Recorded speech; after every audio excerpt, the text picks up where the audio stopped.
You are looking at Julian's pronunciation guide, where we look at how to pronounce better some of the most mispronounced words in the world, like this other curious word. But how do you say what you're looking for today?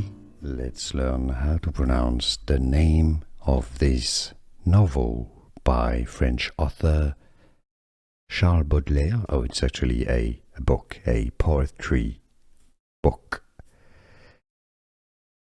Les Fleurs du Mal. Les fleurs meaning the flowers, du mal of evil, so flowers of evil is the meaning.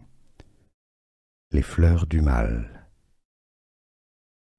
Let's learn how to pronounce the name of this novel by French author Charles Baudelaire. Oh, it's actually a book, a poetry book.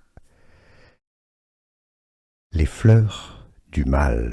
Les fleurs meaning the flowers, du mal of evil, so flowers of evil is the meaning. Les Fleurs du Mal. Here are more videos on how to pronounce more confusing words and names too many mispronounced. Like this video if you found it useful. I appreciate your support. I'll see you soon and thanks for watching.